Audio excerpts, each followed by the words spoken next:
Mesdames, Messieurs, bonjour. Là où 2 ou 3 sont assemblés en mon nom, je suis là présent au milieu d'eux, dit la Bible. Est-ce que cette parole biblique suffirait-elle à justifier ou à expliquer les apparitions de Guy-Émile Houphouët-Boigny dans des lampadaires lors de la dernière fête de Pentecôte pour OPH, Asla OPH, qui s'est tenu au Mont Sinaï de Loussala? En tout cas, je ne saurais en dire davantage. C'est vrai, il y a des vidéos et du côté de la réalisation, on est en train de nous préparer cette vidéo-là que chacun de nous pourra comprendre. Mais pour plus d'explications, je reçois sur ce plateau 2 frères, 2 membres confirmés de l'OPH. En l'occurrence, tout juste à ma gauche, monsieur le frère Seti François-Aimé Kouyé-Kimina Milandou. Bonjour. Bonjour. Et il est accompagné du membre confirmé aussi, Ange Menonzambi. Bonjour. Bonjour, monsieur. Alors, aujourd'hui, nous sommes là par rapport à ce thème, par rapport à ces apparitions, et j'aimerais quand même, pour ouvrir les débats, avant de rentrer dans le vif de ce sujet, notamment sur ces différentes apparitions, c'est quoi l'OPH que vous représentez? C'est quoi réellement l'OPH? Bien, l'OPH, c'est l'Organisation pour l'Humanité. Vous savez, le grand maître Guy-Émile Houphouët-Boigny, lorsqu'il commence sa mission, il parle de l'OPH comme ça, et on a commencé à définir le sigle comme OPH comme étant un sigle.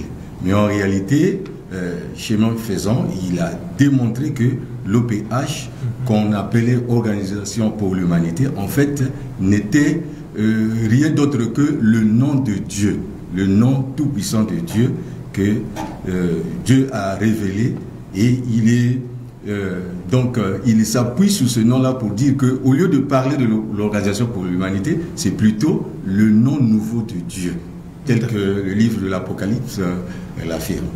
Tel que le livre de l'Apocalypse, sauf si monsieur Ange a quelque chose à ajouter. Oui, merci, monsieur le journaliste. Effectivement, la Bible dit notamment dans Apocalypse 2 au verset 17 qu'à celui qui vaincra, je donnerai un caillou blanc. Et sur ce caillou est écrit un nom nouveau que personne ne connaît si ce n'est celui qui le reçoit. Alors celui qui reçoit ou qui a reçu ce caillou blanc, c'est Guy-Émile Houphouët-Boigny, et lui qui nous donne le nom nouveau de Dieu qui est OPH. Donc ce n'est pas une abréviation, mais c'est un nom tout entier, tout complet. Donc le nouveau nom de Dieu que les hommes ne connaissaient pas encore, c'est l'OPH. D'accord, c'est l'OPH, le nouveau nom de Dieu, c'est vrai, on parle de... Je vous suis souvent, il est arrivé que j'assiste pour soit un reportage et autres, à vos cultes, non, Zébaoth, comme les autres aiment appeler, Dieu de Zébaoth, Sébaoth. Pour certains, ils parlent de Dieu d'amour, de Dieu de ceci, mais le nom que vous avez apporté, que vous avez ajouté, enfin, que vous n'avez pas ajouté, que Dieu a montré que c'était le nouveau nom. Pourquoi est-ce que ce nom-là ne fait pas l'unanimité avec les autres? Pourquoi les autres n'utilisent pas ça comme Sébaoth ou autre? Bien, mais écoutez, les noms comme Sébaoth, il y avait Nissi, il y avait Shalom, il y avait Rapha, ce sont des qualificatifs qui tournent dans le sens de nom de Dieu, évidemment aussi. Mais le nom de l'OPH, je ne pouvais pas le connaître, parce que celui qui, tel que l'a dit mon frère, c'est celui qui vaincra, c'est celui-là qui va connaître le nom nouveau de Dieu. Et le nom nouveau de Dieu, c'est Guy-Émile Houphouët-Boigny qui l'apporte. Et les autres, ils vont, si vous voulez, ils vont connaître ce nom-là à travers Guy-Émile Houphouët-Boigny. Donc c'est à eux d'expérimenter ce nom-là, et c'est à eux de comprendre que Dieu a plusieurs noms. Si vous voulez, partout là où Dieu se manifeste, ou partout là où on prie Dieu, il y a toujours un nom qu'on donne, parfois dans la langue dans laquelle on prie. Voyez-vous? Mais le nom de l'OPH, c'est le nom nouveau de Dieu tel que nous l'avons dit dans Apocalypse, que seul Papa Émile qui est en train de révéler ce nom-là à travers le monde. Alors, ce que je voudrais quand même comprendre, et c'est la question, parmi les questions qui ont été posées, toutes les fois qu'on pouvait avoir une thématique dans ce sens-là, ou quand j'ai publié la thématique d'aujourd'hui il y a quelques minutes, pour ne pas dire peut-être moins d'une heure, quand je l'ai fait. Alors, les questions peuvent venir de partout. Mais pourquoi est-ce que Guy-Émile, lui, qui amène le nom, qui montre le nouveau nom de Dieu, mais lui-même, il est Dieu? Pourquoi est-ce que c'est lui-même qui montre le nouveau nom de Dieu? Bon, écoutez, monsieur le journaliste, lorsque Dieu, c'est-à-dire que si vous voyez même dans la Bible, suivez bien Jésus-Christ. Quand Jésus-Christ était là, il parlait toujours du Père, Père, Père, mon Père. Alors que le Père, c'est lui. Vous voyez, Dieu, lorsqu'il est au milieu des hommes, c'est-à-dire qu'il ne se présente pas, il ne s'affiche pas trop, hein, c'est-à-dire qu'il ne se montre pas trop à vouloir prouver que c'est lui, il parle de lui-même. Vous voyez, en fait, il parle de lui, mais il veut montrer que il y a un autre qui est devant lui.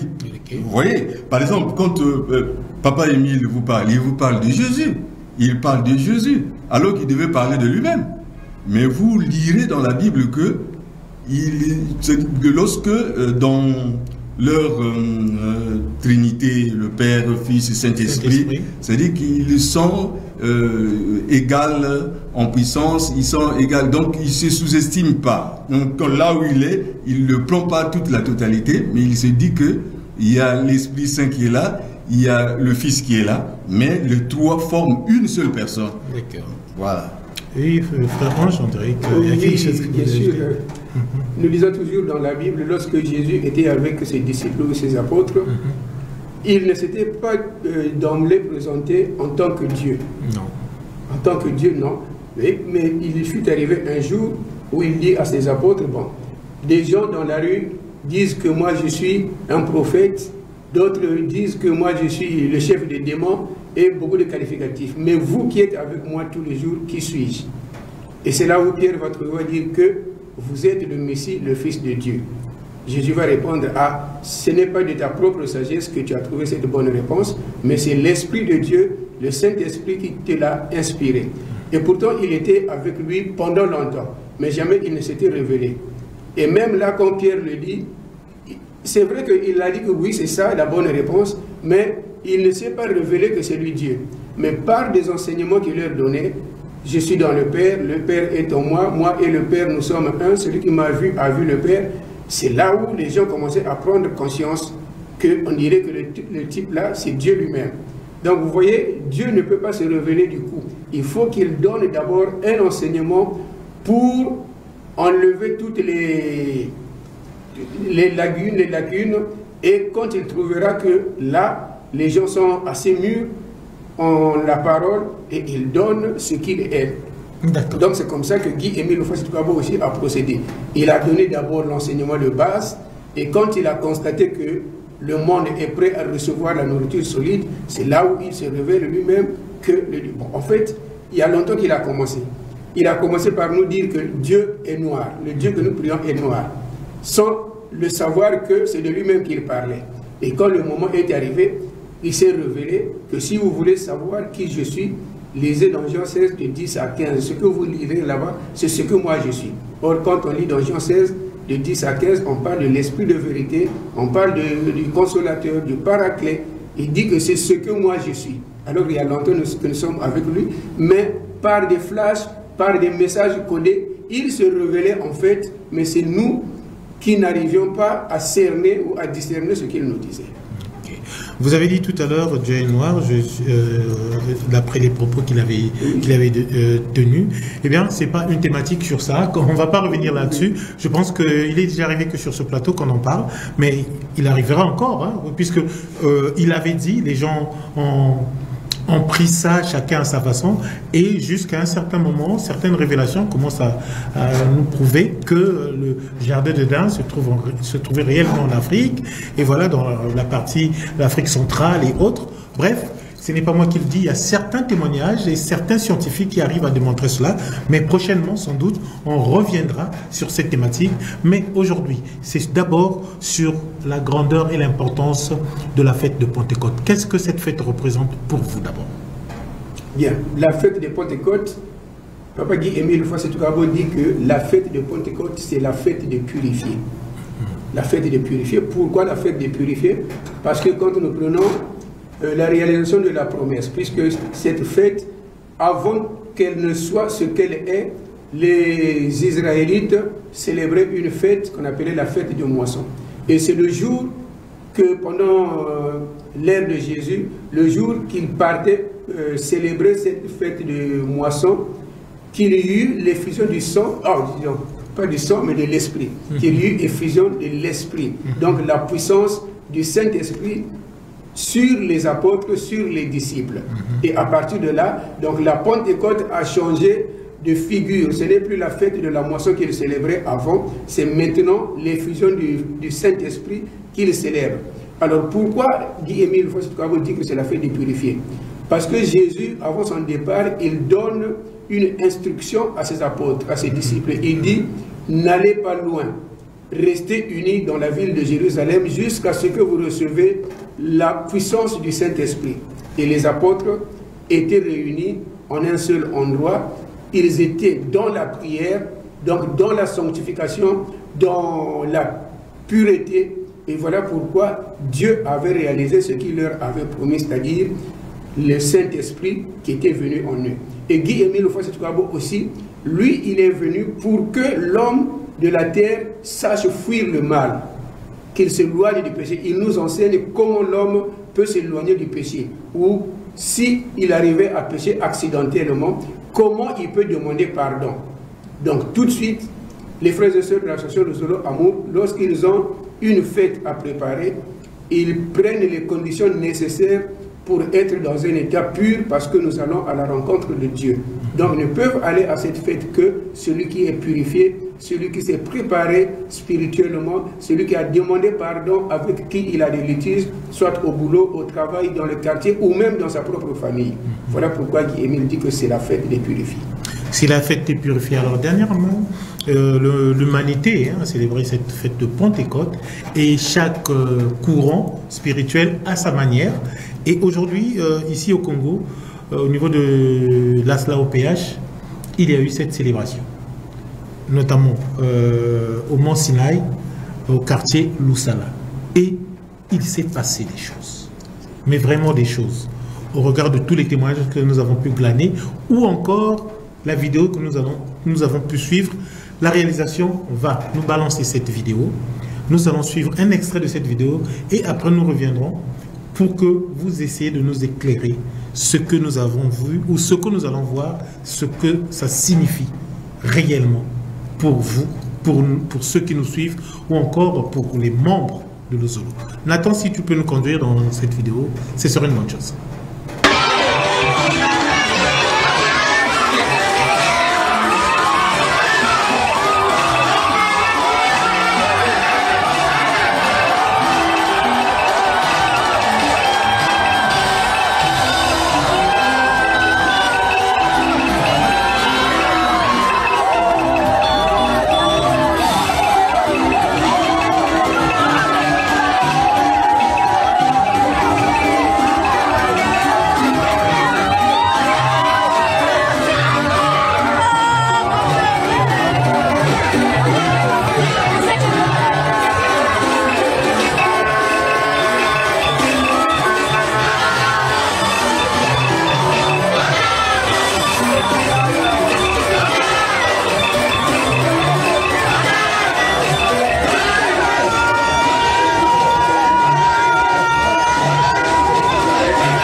En tout cas, frère Ange, frère Séti François, nous venons de suivre cette vidéo.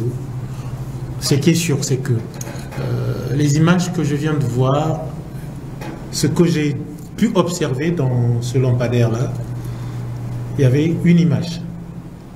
Une image, et ayant déjà plusieurs fois vu les photos de Guy-Émile Loufoy, on peut tout de suite se rendre à l'évidence, se rendre compte que c'était une image de Guy-Émile. Comment est-ce qu'on peut expliquer ça? Qu'est-ce qui s'est passé réellement ce jour? Ce sont des manifestations. Vous savez que mon confrère venait de dire que lorsque le peuple s'est purifié, le peuple s'est présenté à une manifestation de Dieu, et lorsque Dieu, chemin faisant, Dieu est content de tout ce qui se passe, il se manifeste. Il se manifeste pour affirmer la foi des fidèles, pour leur dire que je suis là, vous priez le vrai Dieu que vous priez, je suis bel et bien là. Mais à savoir que dans la Bible, au psaume, si on regarde le psaume 88 au verset 15, même Ésaïe 45 au verset 15, nous allons lire que l'Éternel se tient caché. Mais ici, l'Éternel vient se manifester c'est-à-dire de tout son visage. Nous voyons le visage de l'Éternel réellement ici. Ce n'est plus le cas où l'Éternel se cachait envers les fidèles. Mais là, en ces temps-ci, l'Éternel commence à se manifester pour dire que vous n'avez pas choisi une mauvaise voie, vous avez choisi la voie de Dieu, la vraie, la véritable voie de Dieu. Et le vrai Dieu, ce n'est que normal qu'il puisse apparaître parce que nous sommes en train de suivre la vraie voie pour nous affermir. Ne vous en faites pas, chers journalistes, ce n'est pas la première fois que le Seigneur Guy-Émile Loufoy se manifeste sur les lampadaires. Il se manifeste de plusieurs façons. Mais ici, nous sommes en train de tenir compte de ce qui s'est passé à la Pentecôte, ce que nous avons vécu à la Pentecôte. C'est ce que nous sommes en train de dire, parce que il y a autant de fois qu'il se manifeste et de plusieurs manières. Voilà. La première des choses, c'est ça.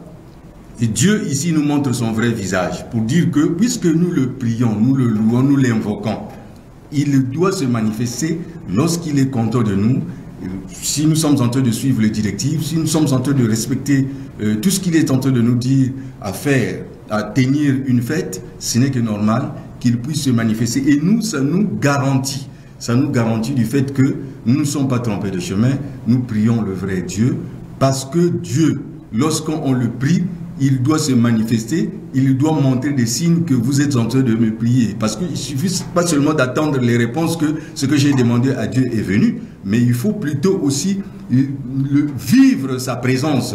Et sa présence, ce n'est que comme ça qu'on peut la vivre. Parce que si vous voyez, monsieur le journaliste, si on attend que Dieu puisse quitter dans les cieux, dans sa forme vraiment de Dieu, je crois que c'est difficile de le supporter. Il ne peut qu'apparaître dans cette façon. Si je vous ai bien compris, Dieu, dans les paroles que vous citez, parce que quand on essaie de voir les références que vous donnez, ce sont les références bibliques. Et dans cette même Bible, on a écrit que personne ne peut voir Dieu et vivre. Alors, voilà. Donc c'est pour dire que cette forme d'apparition, c'est pour faire de sorte que quelqu'un peut voir et vivre, et qu'il ne vient pas sous sa forme ou la plus puissante, c'est ça? Bon, mais écoutez, rien que la lumière, vous savez, la lumière de Dieu, si elle peut apparaître ici, je crois qu'on ne va pas la supporter. Donc Dieu, pour nous faire supporter cela, il est obligé de prendre ce genre de forme pour se manifester, pour dire que mes enfants, moi je suis là, et le Dieu que vous priez, voilà, je suis là avec vous, continuez dans ce sens-là. Et il est obligé de prendre ces formes-là. Parce que s'il vient dans toute sa splendeur, je vous assure qu'on ne va pas le supporter. De toute façon, nous allons repartir dans la Bible, dans le cas où Saul avait vu la lumière, dans Acte 22 au verset 6, dans Acte 26 aussi, verset 13, on nous dit, un rayon de lumière seulement s'est détaché du soleil.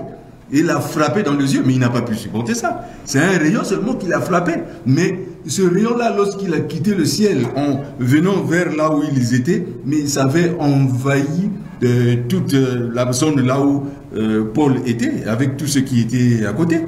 Vous voyez, c'est pour dire que Dieu ne peut pas se manifester directement comme ça, c'est difficile.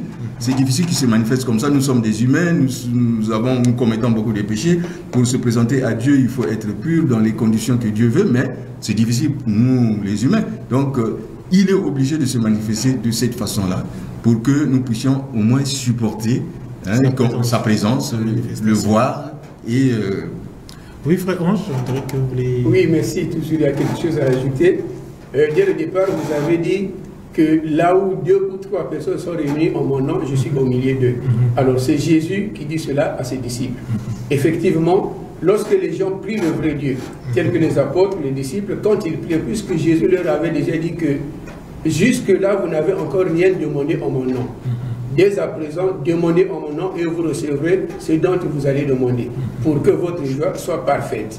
C'était une manière de dire aussi que Jésus est Dieu, malgré qu'il connaissait sa mère, Marie, son père Joseph, malgré qu'ils ont grandi les autres avec lui, mais il y avait une nature cachée en lui, donc sa nature divine qui était cachée en lui. Et il dit, là où 2 ou 3 personnes se réunissent en mon nom, je suis au milieu d'eux. C'est pour dire que Dieu est omniprésent partout. Et Guy-Émile Lefroy-Setouabo aussi, il dit dans ses enseignements, notamment dans une note circulaire 071 du 15 février 2001, il s'agissait aussi d'une fête de Pentecôte. Il dit que nous tous, nous serons là-bas. Mais moi, je ne serai pas là-bas physiquement, mais en esprit, j'y serai. Et il dit, petit à petit, je suis obligé de vous le dire, que je suis omniprésent dans toutes les cérémonies spirituelles, dans toutes les assemblées spirituelles. Donc, là où nous nous réunissons en son nom, Guy-Émile Lefroy-Setouabo est là. Parfois même, on ne le voit pas, c'est-à-dire il n'y a pas de manifestation divine telle que nous l'avons vécu au mont Sinaï de Lusala, mais il est là. Ça, ce n'est qu'une réalité, une vérité divine. Partout où nous nous retrouvons, il est là. Mais cette fois-ci, donc au mont Sinaï de Lusala, pour donner l'assurance, la confiance aux frères et sœurs qui étaient là, il avait fallu qu'il se manifeste tel que nous l'avons vu dans les serres. Donc, cette présence ou cette manifestation, cette apparition, c'est juste dire aux frères et sœurs, aux pèlerins, que moi, votre Dieu, je suis au milieu de vous. Donc, n'ayez pas de soucis, soit ceux qui sont partis là-bas avec des maladies, que je vais me confier à l'Éternel Dieu pour mon problème afin qu'il me donne la solution. Lui, il vient se voir, alors c'est pour dire que vos problèmes sont résolus. Parce qu'on ne peut pas aller voir Dieu et puis exposer son problème et puis Dieu dit que non, c'est trop grand pour moi, non, ça c'est trop difficile, je ne peux pas. Non. Ce que nous savons, c'est que Dieu est le plus grand médecin. Dieu, c'est lui qui réalise tout, c'est lui qui exauce toutes nos prières. Donc quand Dieu est là, ça veut dire que toutes nos solutions sont évidentes. Alors, cette apparition aussi, Papa Guy-Émile Lefroy-Setouabo, nous revenons, il est Dieu. Mais il y a des moments, quand il veut donner des solutions à une personne ou à une famille, il peut apparaître sous la forme humaine seulement. Donc, dépouillé de sa gloire, il apparaît comme toute autre personne. Et c'est quand il va se séparer de vous qu'on va se rendre compte que c'était Papa Guy-Émile Lefroy-Setouabo. Par les paroles. Il y a des témoignages comme ça? Des témoignages à foison. Des témoignages à foison. Alors, ce jour de la Pentecôte, c'est vrai, frère Ange, vous allez continuer avec cette idée, notamment sur l'explication de ce qui s'est passé ce jour-là. Mais ce jour-là, à part cette manifestation-là, les gens en veulent pour raffermir leur foi. C'est vrai. Mais qu'est-ce qui s'est manifesté au travers des fidèles qui étaient là? Qu'est-ce que vous avez noté comme manifestation ou comme témoignage qui prouvait que oui, Dieu a touché telle personne, telle autre personne, telle autre personne? Mais d'abord, la joie que vous avez, je pense que vous avez bien regardé l'image. Oui, de l'autre côté de la réalisation, si on peut en voir encore les images en arrière-plan même, ça serait bien. Oui. Donc la joie qui a régné pendant toute cette période, pendant tout le temps que la manifestation a duré. Si les gens ont été dans cette allégresse, dans cette liesse-là, c'est parce que tous les pèlerins qui étaient là-bas savaient ce que signifie cette apparition. nous sommes en train de regarder, les drapeaux sont agités, c'est parce que les frères et sœurs savent quand Papa Guy-Émile Ufossi-Tukwabo se manifeste soit dans le soleil, soit dans la lune ou dans les lampadaires, ils savent ce qu'il nous apporte. Donc, voilà pourquoi les gens sont dans la liesse, les gens sont dans une joie inextinguible. Voilà ce que nous pouvons dire. C'est la joie qui a gagné vraiment le cercle tout entier. Est-ce qu'il n'y a pas eu, vous savez, aujourd'hui avec tout ce qui se passe, certaines interprétations, est-ce qu'il n'est pas arrivé que des gens arrivent à dire, peut-être quelqu'un a mal posé la question, mais qui arrive à dire que c'était peut-être, comment dire, une prouesse technologique pour voir que non, voilà. Est-ce qu'on ne peut pas... Bon. Ceux qui le suivent par les médias peut-être, ceux qui suivent à la télévision, mais ceux qui ont été sur place, ils ont vu de leurs yeux, comme on peut dire, la tautologie. Ils l'ont vu. Mais de toutes les façons, même si les gens peuvent penser au développement de la technologie, mais pas jusque-là quand même. Pas jusque-là. C'est une réalité. Voilà pourquoi, en fait, de telles manifestations aussi, c'est une façon pour Papa Guy-Émile Ufossi-Tukwabo de dire à l'humanité tout entière, de dire au monde entier qu'il est Dieu. Parce que nous repartons dans la Bible, lorsque les pharisiens et les sadducéens demandent à Jésus que si réellement tu viens du ciel, montre-nous un signe dans le ciel. On peut lire ça dans Matthieu 16, au verset 1 à 4. Montre-nous un signe qui vient du ciel. Mais Jésus a dit, ce n'est pas à vous que je peux montrer ce signe. L'histoire de Jonas vous suffit. Mais puisque Dieu c'est le même qui a été Jésus les siècles passés et qui est revenu en la personne de Guy-Émile Ufossi-Tukwabo, maintenant, il s'est rappelé de la question que les Sadducéens et les pharisiens lui avaient posée, de montrer un signe dans le ciel. Et voilà pourquoi Guy-Émile qui vient répondre à la question que les pharisiens avaient posée à Jésus, voilà, qui se montre dans le soleil, dans la lune et dans les lampadaires. Donc ce n'est pas ce n'est pas de la technologie, mais c'est une réalité, c'est une façon que Guy-Émile Ufossi-Tukwabo puisse dire à l'humanité tout entière, au monde entier, que c'est lui Dieu. Si vraiment la technologie pouvait le faire, mais pourquoi ils ne l'ont pas fait avant? Donc ça, c'est une réalité de Guy-Émile Ufossi-Tukwabo. C'est réel, ce que nous suivons dans la télévision là, c'est ça. C'est Guy-Émile Ufossi-Tukwabo qui est dans les lampadaires. Les gens ont vu. Voilà ce que frère Séti François, je vois là que vous bouillonnez là, il y a quelque chose qui monte là. Évidemment. Comment pouvez-vous expliquer l'apparition de Papa Émile dans le soleil? Parce que ici, on est en train de dire que ça pourrait être de la technologie, on a bricolé, on a fait cela, mais comme l'a dit mon confrère Menanzambi, vous avez vu les images. C'est sur place que les frères et sœurs étaient en train d'observer ça. Mais comment expliquez-vous les manifestations donc, qui se passent dans le soleil où Papa Émile s'affiche dans le soleil? Je l'ai vu moi, de mes propres yeux, pas en...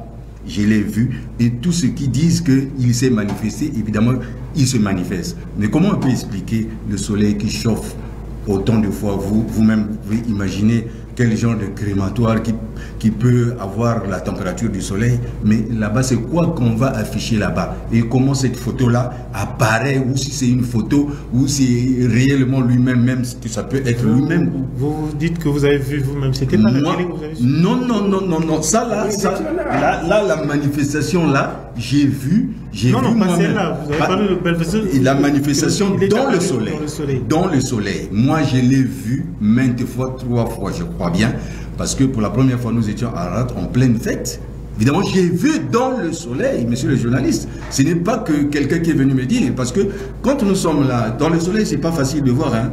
C'est pas facile d'observer le soleil déjà pendant quelques minutes. Lorsque vous observez, vous avez du mal à se placer. Dès que vous bougez, vous n'allez plus bien voir. Et vous regardez, vous sentez que le soleil est en train de vibrer. C'est-à-dire que ça sort, ça rentre, ça sort, ça rentre. Et du coup, c'est l'image que vous voyez de Papa Guy-Émile Ufossi-Tukwabo dans le soleil, je dis bien dans le soleil, comme une photo, proprement. Pas à regarder encore, à imaginer. Mais je veux vous dire, monsieur le journaliste, vous savez que mon confrère Menanzambi a commencé à le dire, et Papa Émile ne s'est pas révélé du coup comme ça là, Dieu. Il a commencé, lorsqu'il a commencé sa mission, autour des années 70-69, il a évolué, et puis quand nous sommes arrivés en l'an 2000, c'est là où il a commencé à chanter. Au 3e millénaire, oyez, oyez, oyez. Nous sommes rentrés en l'an 2000, c'est là où il a chanté au 3e millénaire. Il a commencé à dire, à partir de l'année 2001, 2, 3 ou 4, je vais commencer à vous dire petit à petit les vérités divines de l'heure. Vous voyez? C'est là où il commence à dire Dieu est noir, Jésus-Christ est africain. Petit à petit, le jardin d'Éden se trouve au Congo-Brazzaville. Vous-même, vous l'avez affirmé même qu'il y a des journalistes qui ont déjà, pas des journalistes, je voulais dire des scientifiques qui ont prouvé que le jardin d'Éden se trouve en Afrique centrale, mais ils n'ont pas précisé le lieu. Ils n'ont pas précisé. Il y en a qui ont parlé un peu vers la Centrafrique, mais Papa Émile précise bien, le jardin d'Éden se trouve au Congo-Brazzaville, bien situé. Et il a commencé à dire toutes ces vérités divines de l'heure jusqu'à ce qu'il est venu se révéler. Il a commencé en 2001, 2002, 2003, 2004, beaucoup de vérités divines de l'heure, qu'on ne va pas tout étaler ici, mais puisque nous sommes sur sa personnalité, on parle de lui. Et en 2005, enfin, il vient nous révéler que si vous voulez connaître qui je suis, lisez dans Jean 16, de 10 à 15. Donc, l'esprit de vérité, l'Esprit Saint que Jésus avait fait, dont Jésus avait fait la promesse dans la Bible. Je suis celui-là que Jésus avait annoncé dans la Bible. Mais quand on voit l'Esprit Saint, le Père, le Fils, le Saint-Esprit, ce n'est qu'une seule personne. Ils ne sont pas trois. Papa il nous dit que c'est le mystère de la Sainte Trinité. Aucune personne ne peut comprendre ça. Voilà pourquoi Jésus, dans sa façon de parler, il parlait du Père, et Papa Émile parle tout du Jésus, tout ça là, donc c'est difficile de comprendre ça. Et il s'est révélé, et à partir de là, il a dit, allez maintenant partout dans le monde entier, allez dire que vous avez vu Dieu de vos propres yeux, vous l'avez côtoyé, vous avez mangé avec lui. Voilà. Et aujourd'hui, nous avons ce courage-là, puisque ce sont ses propres déclarations de vive voix. Ce n'est pas par écrit ou quoi, il parle, nous l'entendons. Il parle, vous l'entendez, et il s'est manifesté, là encore, lors de la fête de Pentecôte. Chaque année, quasiment, nous célébrons cette fête de Pentecôte. Il se manifeste à sa façon, et on revient toujours à la même chose, à la case départ. Quels sont les signes qu'ils mettent à votre disposition pour vous dire que voilà, là c'est un départ, un point de départ ou bien un point d'avancement? Pourquoi est-ce qu'on est censé revenir toujours sur ce même point? C'est-à-dire que pendant la Pentecôte, oui, on va arriver à la Pentecôte prochaine, sans doute aussi, il peut arriver qu'il se manifeste. Oui. Et ça sera comme ça, juste comme ça. C'est juste un cercle vicieux où encore il y a une ouverture où il dit, par rapport à ces manifestations-là, voilà ce que vous attendez de moi et voilà ce que moi j'attends de vous. Évidemment, monsieur le journaliste, c'est une très belle question. En fait, quand il se manifeste comme ça, j'ai dit au départ que c'est pour nous assurer, pour nous affirmer dans la foi et pour nous rassurer que nous sommes dans la vraie voie. Mais il nous a donné les promesses. Dieu donne des promesses. Quand il se manifeste comme ça, il donne des promesses. Et ces promesses-là, ça va commencer à se réaliser d'ici peu. Parce que lui, quand Dieu dit, voilà ce que vous allez devenir. Et dans la grande promesse, il dit même que l'Afrique va changer. L'Afrique va prendre les commandes du monde. Voilà la grande promesse. L'Afrique va prendre les commandes du monde et le Congo sera au centre du développement du monde. Parce que les gens viendront au Congo. Ils vont venir voir là où la lumière est venue tomber, parce que l'étoile de Bethléem qu'on avait vue par 3 personnes seulement, les 3 rois mages avaient vu, cette étoile-là est revenue au Congo-Brazzaville le 20 mai 1992. Nous en parlons de temps à autre. Mais c'est là où Papa Émile dit que les promesses vont se réaliser. Il dit que le Congo sera au centre du développement du monde. Les Blancs, tout ce monde-là qui nous ont traités à leur façon, ils viendront s'assujettir. Parce que Dieu est ici.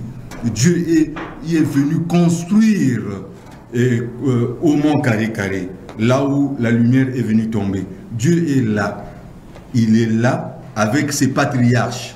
il est là et le monde entier cherchera à venir au Congo-Brazzaville pour venir implorer ces dieux-là, pour venir, et de partout ils viendront. Donc le Congo-Brazzaville sera au centre du développement du monde, et ça ne s'arrête pas là. Il dit que nous, les Noirs, nous allons inventer aussi comme le blanc invente. Vous pensez que l'intelligence là que le blanc fait pour inventer tout ce qu'il invente là, il a eu ça où? Papa Emile nous dit, ils ont eu ça à partir de l'étoile de David qui est allé se poster là où Jésus était né. À part tout le temps que c'est resté là-bas, cette étoile-là leur donnait de l'intelligence, leur révélait, leur donnait tout ce qu'il fallait de l'intelligence et tout. Mais puisque cette étoile-là s'est déplacée, ne se trouve plus là-bas. Ça veut dire que c'est revenu au Bercail, au Congo-Brazzaville. L'étoile est là. Ce n'est pas seulement pour les Congolais, mais le Congo a le privilège. Papa Emile crie, mais soyez contents, les frères et sœurs, parce que vous êtes au moins les privilégiés, puisque l'étoile est venue ici, est revenue ici au Congo-Brazzaville, là où réside Dieu. Donc, si c'était d'autres pays qui avaient eu ça, on ne sait pas qu'est-ce qu'ils devaient faire. Alors, aujourd'hui, depuis le 20 mai 1992, l'étoile est revenue au Congo, venue s'implanter au Congo. Et qu'à partir de là, le monde va changer, le monde va se bousculer, et les autres parties du monde se bousculeront bientôt aux portes de l'Afrique en général et du Congo en particulier. Qu'est-ce qui accompagne cela? Quels sont les signes précurseurs? Parce que depuis 92 quand même, c'est jusqu'à présent, quels sont les signes précurseurs qui montrent que réellement, oui, c'est au niveau de l'Afrique, c'est au niveau du Congo, que vous avez déjà constaté, que peut-être le grand public ne connaît pas encore? Les signes précurseurs, il y en a tellement que, mais vous savez, lorsque Dieu donne des promesses, il dit toujours, il est clair, il dit que vous allez constater des signes précurseurs dans le monde va bouger. Okay. Le monde va bouger, vous allez... il a d'abord parlé comment on appelle ça, les maladies là qui... la Covid par exemple, Covid-19, c'est des épidémies, voilà. Les épidémies vont arriver et vous allez constater des guerres par-ci par-là. Et puisque nous sommes au 3e millénaire, c'est ce millénaire-là le temps de la fin. Dieu ne peut pas réaliser son plan sans que cela ne soit fait. Ça doit se faire. En ce 3e millénaire, il n'y a pas un autre millénaire où les gens attendent autre chose. C'est en ce 3e millénaire-là que Dieu va réaliser tout son plan. Et ça, les choses seront accélérées. Ce qui devait se faire en 10 ans pourra se faire en 2 ans. Ce qui devait se faire en 20 ans pourra se faire en 4 ans. Et ça va se constater. Nous allons vivre ça. Parce que Dieu ne ment pas. Déjà, quand il donne les signes des diverses maladies, il dit le Covid, là, c'est encore rien. Ça, ce n'est qu'un début. Mais on a vu. Mais je crois que vous êtes journaliste, vous faites aussi des recherches. Vous avez constaté que les Européens sont toujours bien préparés et nantis en ce qui concerne la médecine. Mais vous avez vu qu'il y a eu plus de morts en Europe qu'ici en Afrique, par exemple. C'est une façon de dire que Dieu est là. Parce qu'il y a même des grands hommes qui ont dit qu'on va voir comment l'Afrique va s'en sortir devant cette épidémie de Covid-19. Donc ça sont déjà des signes, des grands signes et des guerres qui commencent à... Et il dit aussi que mais les guerres vont se faire parce que les Européens là nous ont fait beaucoup de choses que Dieu va réprimander. Dieu va réprimander parce que ça ne peut pas être un pays comme ça. Et Dieu en fait a retourné son visage à l'Afrique parce que nous les Africains, ça c'est Papa Emile qui l'explique, hein, c'est pas moi qui le dis. Nous les Africains, nous avons tourné le Dieu, nous les Noirs, de façon générale, nous avons tourné le dos à Dieu. Et voilà pourquoi Dieu aussi nous avait tourné le dos à un certain moment. Il a envoyé son étoile là-bas et maintenant l'étoile est revenue. Voilà qu'il a restauré donc le Noir, il a restauré l'Afrique et nous attendons qu'il puisse réaliser cela. Oui, le frère Onge, par rapport à tout cela, puisque nous allons vers la fin de l'émission. Oui, moi je voulais plutôt revenir sur les manifestations. Oui. Donc pour dire ceci, si Dieu se manifeste, si Dieu apparaît dans un endroit, ce n'est pas pour une simple promenade, mais c'est pour résoudre le problème concret de l'homme. Nous allons prendre un exemple dans l'Ancien Testament, peut-être deux. Dieu est apparu à Abraham. On peut le lire dans Genèse 17. Il dit à Abraham que je suis Dieu le Tout-Puissant. Et alors quand il parle avec Abraham, il lui donne une promesse, que je ferai de toi le père d'une grande nation. Donc, jusqu'à 99 ans, Abraham n'avait pas d'enfant, il était stérile. Mais Dieu lui est apparu, c'est pour résoudre son problème de stérilité. Et effectivement, à la même date, puisqu'il avait dit, quand je reviendrai, tu auras des enfants. Et effectivement, Abraham a eu des enfants, ou un enfant avec sa femme Sarah, à un âge très avancé. Donc Dieu lui est apparu pour lui faire cette promesse, pour résoudre son problème. Et nous prenons un autre exemple dans Exode 3, le buisson ardent, là où Dieu est apparu à la montagne où Moïse était en train de paître les troupeaux. Dieu apparaît à Moïse pour lui confier une mission de sortir le peuple d'Israël en Égypte qui était en esclavage. Parce qu'il avait entendu les cris du peuple et Dieu se crée des moyens pour sauver ce peuple-là. Mais il n'allait pas le faire dans le vide, il a saisi l'occasion de Moïse. Voilà, c'est toi que je mets devant le peuple d'Israël, va me prendre ce peuple-là qui est en esclavage en Égypte et tu le conduis à la terre promise. Donc vous voyez que Dieu, quand il apparaît, c'est pour résoudre un problème. Là aussi, au mont Sinaï de Lusala, Guy-Émile Lefort-Sitoabo est apparu, c'est pour résoudre aussi un problème concret ou des problèmes des pèlerins qui étaient là-bas. Mais vous avez dit que pourquoi il le fait et qu'est-ce qu'il attend. Effectivement, ce que Dieu attend, ce que Papa Guy-Émile Lefort-Sitoabo attend de nous, c'est notre changement, c'est le glorifier, le louer. Mais glorifier, louer Dieu, c'est pas dans l'impudicité, c'est pas dans la saleté, mais que les hommes puissent changer leur caractère, qu'ils quittent le mal pour aller vers le bien, et là ils rendront un culte adorable, un culte sacré à Dieu. Donc Dieu, ce qu'il attend de nous, c'est rejeter le vieil homme pour vêtir ou se vêtir d'un nouvel homme, donc un homme né de nouveau. Voilà ce que Guy-Émile Lefort-Sitoabo attend de nous lorsqu'il fait ses apparitions. Nos problèmes, lui, il les prend, mais en retour, il veut que nous le reconnaissions. Voilà. En retour, il veut que vous le reconnaissiez. Eh bien, ça s'est dit de vous, ça s'est dit du frère Onge, ici présent, et du frère Séti François. On aurait bien voulu poursuivre, continuer avec cette thématique, mais vous comprendrez avec moi qu'en matière de télévision, le temps, c'est temps. Quand c'est passionnant, ça passe vite.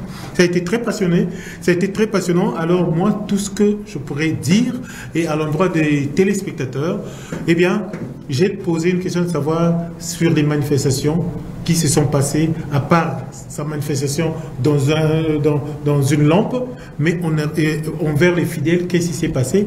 Moi, je souhaiterais que pour la prochaine occasion, si ce n'est peut-être à la prochaine émission, que nous puissions avoir des témoignages. Puisque vous avez parlé des guérisons, vous avez parlé de ceci, des miracles qui se sont produits auprès de ces personnes. Parce que quand Dieu apparaît, comme on le dit, il ne peut pas apparaître et repartir sans qu'il y ait des preuves de sa manifestation. Alors nous, on aurait voulu que pour la prochaine occasion, peut-être la prochaine émission, que nous ayons des témoignages, des gens qui ont vécu des choses qu'on peut voir, qu'on peut témoigner facilement. Et si on peut avoir ces témoignages-là, de ces gens-là, cela nous aiderait à non seulement compléter la deuxième partie de cette émission, mais aussi rassurer les gens que Dieu, lorsqu'il se manifeste, il y a des miracles qui l'accompagnent. Et Dieu s'est manifesté de cette façon, telle que vous l'avez expliqué. Ça sera pour une prochaine occasion. Merci au frère Onge Mienanzambi et merci au frère Séti François Aimé Kouye Kimina Milandou, que nous avons reçu sur ce plateau de Maxi Reflex, une idée à la quête de la vérité, le didascarium de la sagesse, le rendez-vous de tous les samedis à partir de 15h15 sur télécongo.net et sur Facebook. Et bien, tout à l'heure, pour ceux qui voudront bien, dans les instants qui vont suivre, pourront sans doute suivre cette émission aussi sur Facebook. Qu'à cela ne tienne, si ce n'est pas pour le prochain samedi. Donc à très bientôt pour la suite de cette thématique, notamment l'apparition, et cette fois-ci, ce sera sur les effets qui ont accompagné l'apparition de Guy-Émile Sétikwabo lors de la Pentecôte. À très bientôt, et merci à toute l'équipe technique qui m'a tenu compagnie aujourd'hui, notamment l'équipe de la réalisation, et tout cela chapeauté par Irma Nadej Ikaba, qui est la directrice interdépartementale de la télé. Merci à la TDC, et merci à vous, chers téléspectateurs, qui faites de cette émission ce qu'elle est. On se retrouve samedi prochain, même chaîne, même heure. Au revoir.